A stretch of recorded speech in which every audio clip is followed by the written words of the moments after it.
WP-Get Web Dev Tutorials for all user levels.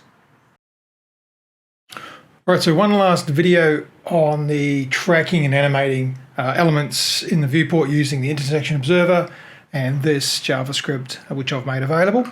So I've made a couple of changes for the better. First one is I've added a debugging constant. So I've got it set to true by default. And what that enables us to do is if the debug set, then console log out some properties. So when this is a new event, by the way, or new method, I'm going to debug my dispatch event with what type of event did I dispatch, if debug's enabled. And down the bottom here, I've got some event listeners listening for the events and logging those out only if debug's enabled. So the first part is the debugging. Pretty straightforward. Now the next bit is the event dispatching. With the initial version, we're just basically adding or removing a CSS class to animate or remove an animation from a element. What I decided to do is actually throw a JavaScript event as well, so that we can actually do something else when a element enters or leaves the viewport that we've set. So that's what this is all about, and I'm going to explain how this bit works. So if we head down to the init element function, which is the same as what I had previously, I've added to this, I put a bit of a description in here where I want to dispatch some events. So if I have no prefix defined on my element, my event name will be track-view/in and track-view/out. If I do decide I want to put a prefix on this, then I would add it through the Elementor settings advanced attributes, and you'd add that as data event prefix. I'll just copy that so I can show you what I mean. You'd actually add it as data event prefix pipe, and then your custom event name. So if I added data event pipe custom, Elementor translates that into this property which it adds to the element. All right, so this is how you enter it, and that's what it ends up actually being in the HTML code. So what I'm looking for is if I define that prefix, then I'm going to add that prefix and an underscore in front of my standard event names. This is so that I can create listeners that are only listening for specific elements that are being tracked. If you don't do that, you've got to listen to every single element, and then you've got to filter out and decide which ones you want to act on, which ones you don't. So either way, doesn't really matter because you're going to get all the info to be able to do either. I like the idea of having listeners only getting the events for what they actually need to deal with. So that's the reason I've done that.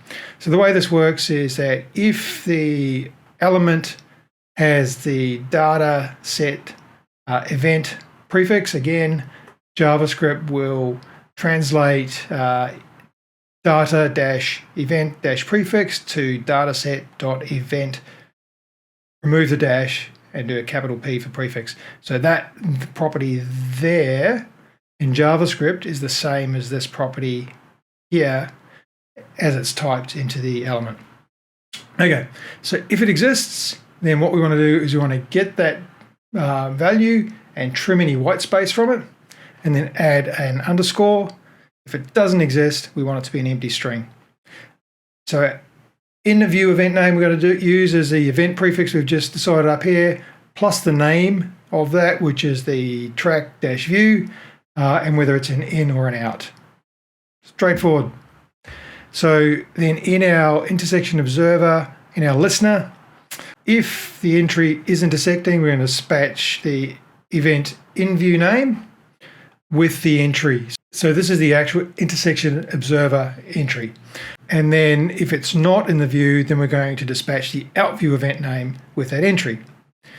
So up here, all we're doing is creating a custom event with the type as the type. So that's either in view or out of view, with or without the prefix, and then setting the detail property of the custom event to the data, which is actually the entry. So I could actually rename this from data to entry.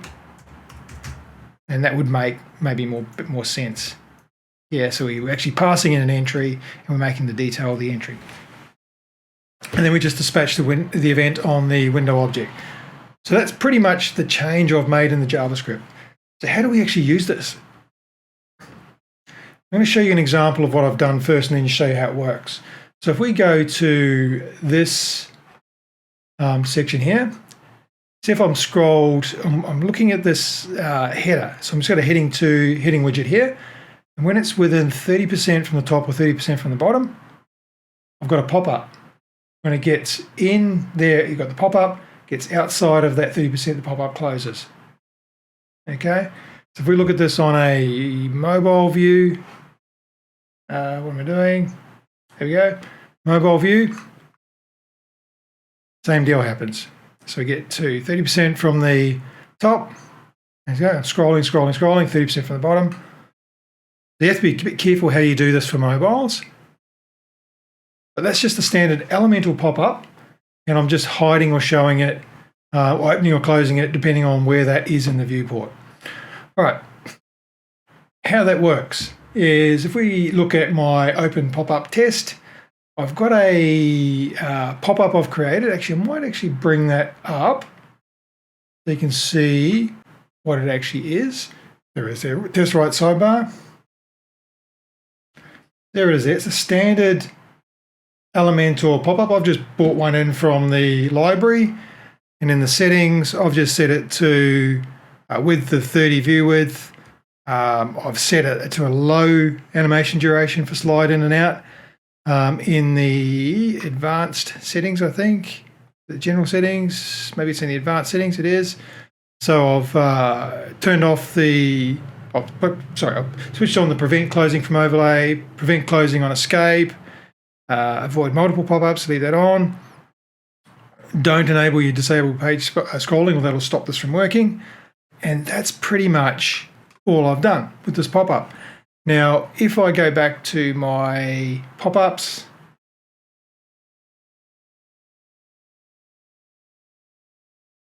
so this test pop-up has got an ID of 11592. So this over here on the right, 11592. So looking at my code box here, I've told it my ID is 11592. Now, this bit here is important because the pop-ups don't exist until this event has run. So we don't want to add any event listeners to open or close those pop-ups until we're sure that we can, otherwise we're going to have JavaScript error. What we're doing is saying that once the pop-ups are ready, we're going to add a event listener to the window for pop-up track in view. And all that's doing is calling the Elementor JavaScript to show pop-up with an object saying the ID is that pop-up ID up here, and that's what opens it. All right, closing it is a little bit trickier because there is no equivalent function in the Elementor JavaScript to close a pop-up by ID. You can only close pop-up from an element within the tree of the pop-up, the DOM tree.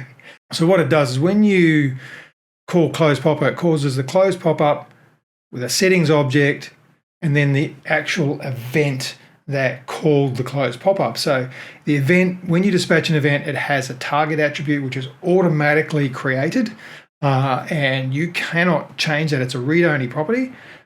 So it's a bit tricky to close the pop-up. What I've done here instead, I've created a dummy object which I'm going to pass in as if it's an event, and it just works. So what I'm looking for is creating a special event, setting the target property to my data Elementor ID with the pop-up ID. So I'm finding the actual pop-up, and then I'm finding the actual, I might just change that to star first of type.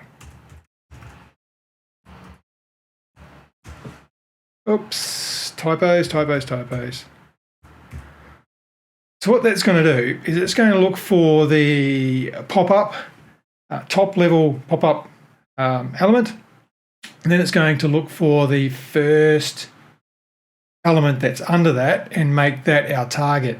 The reason we do that is because what the Elementor code does, it takes the target Then it looks up the DOM tree to try and find this property here. So we have to find a property that's underneath that particular, an element I should say, that's underneath that ID. So that's just a way of tricking the Elementor code into thinking that this event was fired from within the pop-up, and that works to close it. So that's pretty much what that does. Now, as I said, with the animate here, the event that's tracked, the prefix, if we set this data event prefix, it'll add that with an underscore. So let's have a look at the actual code for that tracked item. Just like my other tutorial, we've got all right, there we go. There's the heading.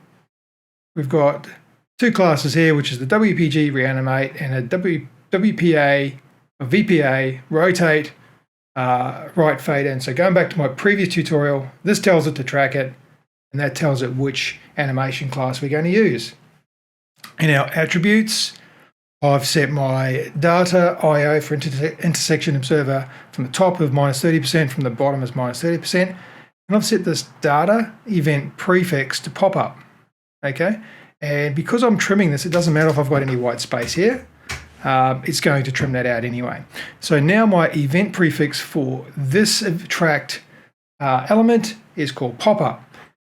So in my code, it's going to create an event which is going to be popup underscore track view in and popup underscore track view out, which is then going to create these events. So if I'm listening to those events for the in, show the pop-up, listening to that event for the out, hide the pop-up.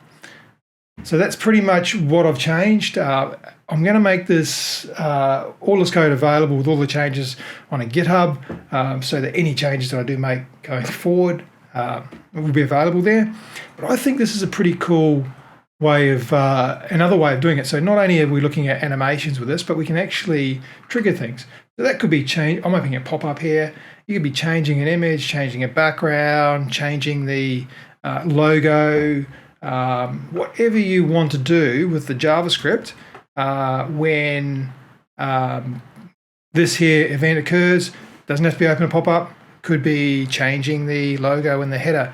Could be adding a class to change the theme of the page. So as you scroll to a particular point, change the entire theme of the page. Change an image, move a tab to a new area, move a accordion to a new tab, or move a slider to the next slide. Whatever you want to do, you can tell it to do that when that particular item comes into the viewport. So that's a really, really cool way of doing it. I'm pretty excited by the opportunities that this actually creates. So I hope that is something that you guys will find really, really useful. And if you like this, don't forget to subscribe. Don't forget to like this so that I know that this is the kind of thing that you would like to do more of. Thank you.